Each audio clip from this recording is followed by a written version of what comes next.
Yo guys, Burrows here at burrowspt.com. Here's why there is no reason to cheat when you're on a diet.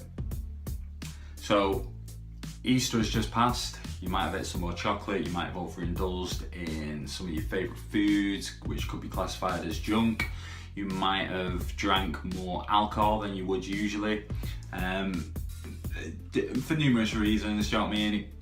Social events, family over, whatever it may be. You might have overconsumed, you might have just eaten more volume of food, and it could have led to a downward spiral of guilt, and you feel a bit shit now. You feel like you've took a few steps back from progressing with a goal, and you might feel a bit guilty, and you might feel like you've put on a lot of weight or lost some fitness because of this cheat.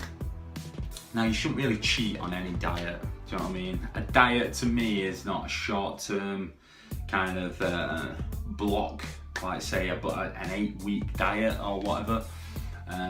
Your diet is what you have continuously. Do you know what I mean? It's the food you put in your mouth. It's just fuel for the body.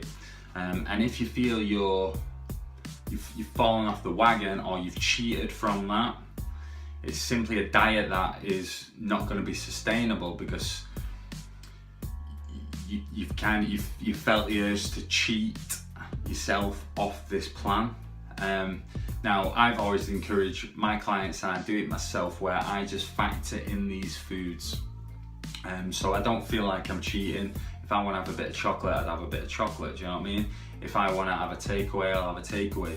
I won't feel guilty for that because I factor it into my food, and I'm just mindful. Factor it in don't mean I'm counting calories or counting macros or whatever. I'm just being mindful of the food that I'm eating on a day-to-day basis, and I'm just understanding that, yeah, I might overconsume on calories one day, but then the next day I can take it back a little, rein it in, and maybe not eat those kinds of foods day in, day out, just so I find balance across a 7-10 day period. So if you find yourself cheating, it's largely because you're on something that you can't sustain in that period of time. So you've had to cheat yourself off the diet, and it's only going to have negative effects on the way you feel and perform, because you probably feel like shit. It'll bring kind of like negativity into your mindset, which could affect your training and your current routine, and just completely derail you off any goal that you're working towards. So yeah, there's no reason for you to cheat. If you feel yourself just following a diet and you're cheating all the time, look at the diet. Look, is it something you can sustain over a long period of time? Is it something that's going to consistently get your goals, get your results towards your goals?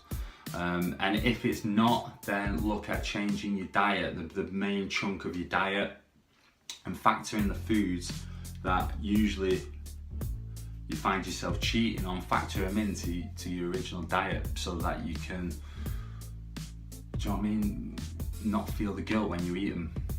That's essentially it. So there's no cheating. Look at your diet. That's it.